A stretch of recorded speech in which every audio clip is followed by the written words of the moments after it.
Okay, so let's finish it up this week.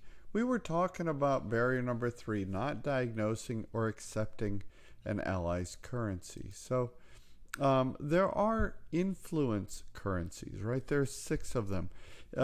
They can be inspiration related currency, and this is going to reflect our inspirational goals that provide meaning to the work that we're doing, right? Or that a person is doing. They have to do with the person's vision, their ideas of excellence, and their moral and ethical correctness, right? They may value doing what is right above anything else. There are task related currencies. These are directly related to getting the job done. Get her done, right? They are focused on the available resources, organizational support, and information. And so they may value information because they recognize knowledge is power. That was task related. Position related currencies are really going to enhance a person's position in the organization. So, thereby, it will indirectly aid in their ability to accomplish their tasks over their lifetime of the project or over their own career timeline. So they may look for recognition or visibility or management or reputation, and they may value being in the inner circle, having inside information. There's relationship related currency. They are more connected to strengthening the relationship with someone as opposed to directly accomplishing the organizational task. There are personal currencies, which include an infinite list of idiosyncratic needs such as gratitude and ownership and comfort, right? They value the image of themselves in a personal currency. And then there's negative currency, which can be effective, but only when used wisely and tied directly to the consequences of not changing a course of action. Now, the fourth barrier I wanted to mention was not assessing your resources relative to the wants of the ally, right? So don't underestimate what you have to offer that's of value, right? So there's the quote, influence by exchange is about giving what the other person wants in return for what you need, not about changing what the other person wants, right? So not assessing your resources relative to the what the ally wants. The fifth barrier is not diagnosing your relationship with the ally. All right, so failure to create trust is a major barrier to influence. Coming across as a person who makes everything into an even Steven exchange, someone who cannot rely on mutual goodwill and liking. This can cause an even attractive deals to get turned down, right? Or an influencer who goes too far in the other direction, presuming that the past positive exchanges and a decent relationship should cause the person being asked for cooperation to comply, go against, if it goes against self-interest, and then the other person is likely to become upset, and you become upset with the ally, who then says, hey, you request too much, right? And so this barrier then interferes with the relationship as well as future requests. Another barrier to trades is failing to adapt your style of interacting to match that of your potential ally. And this can be caused by interpersonal blindness, for example, which is where you are oblivious to your audience's likes, or being stubborn, where you stick to your own preferences despite recognition of the differences, that you know there are differences. So after those sources of barriers, we want to move to motivating project teams, right? So motivation does matter. I think we would all agree with that statement. It can inspire and encourage and stimulate individuals and project teams to go off and do great things. And motivation can also create an environment that fosters teamwork and these collective initiatives to reach common goals and objectives. And so the level of motivation of an individual or team that they apply to their projects, this can affect then the results, right? Which makes sense. Which is going to impact the triple constraint, the scope, schedule, cost approach, right? Within quality. So stimulating team member performance requires us as project managers to harness a lot of the different interpersonal skills, including good communication, including training others, including making decisions and leading by example, and creating a positive and motivational environment where others can work, right? Motivation can be considered a conduit of ambition applied to the desired accomplishment. So there are theories of motivation that then attempt to explain how to motivate employees in the workplace. And they frankly fall into two categories.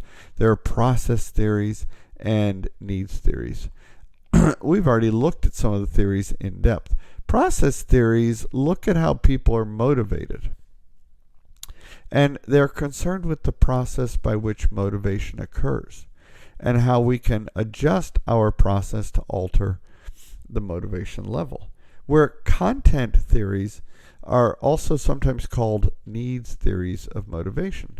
They look at the motivation from the perspective of our needs and our aspirations.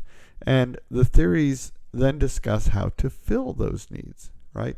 And so many of these theories we've already discussed, but giving you a different angle on the motivational theories.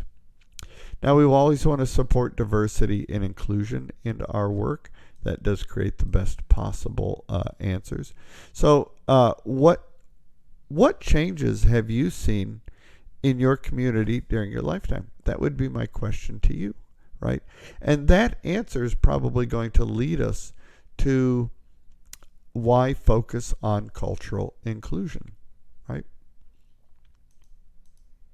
So we want to make sure that we're aware of cultural patterns, that dogma is a stubborn belief deemed to be true because you're told it was true without real proof. That would then be an assumption. And assumptions I always put on a risk register, so they're a risk, right? Is how I would tie those concepts together. Now, one's standpoint can also develop cultural patterns. So being in a privileged group, gender, race, socioeconomic, or ability, even like the Olympians, often means that you do not see something as a problem because it's not been a problem to you, right? The ADA changed our view of the world and that aspect. And they sent a message, yes, people with disabilities, you too can come into this building, right? As an example. And we want to be aware of the cultural iceberg. This is one version of what is above the waterline, all right, which is more objective, but compared to what is below the waterline, which is subjective, right? And we've often seen this in a picture where you can't see what's below the iceberg, and you can see it's massive, right?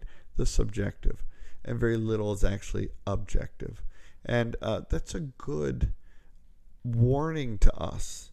Like the Titanic, we may think we see the iceberg, but it's sticking way out underwater. It's huge. You hit it, it will cause serious damage. So here's one version of what is above the line, the objective, and what is below the line, right? And we tend to think other cultures are different from us.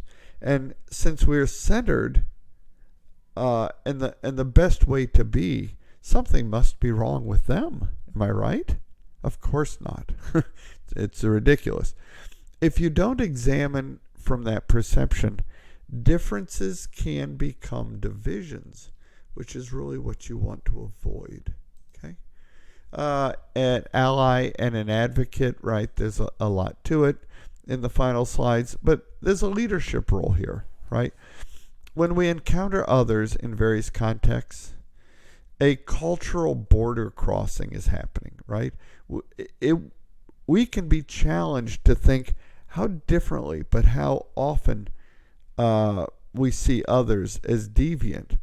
And that's going to create divisions. They're not like us. Of course they are, right? And so these things are contrary to preparing for team interactions, preparing to develop relationships, preparing for global citizenship, etc. We want to be aware of social identities. Do you notice anything on this slide, right?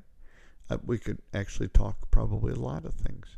But be aware of social identities. And then wrapping it up for this week, I've kept you too long. There are implications for leadership. You don't have to know everything to be a project manager about the technical piece, about the cultural, about the social identity. But we do have to make a commitment to learn more and bring that knowledge together.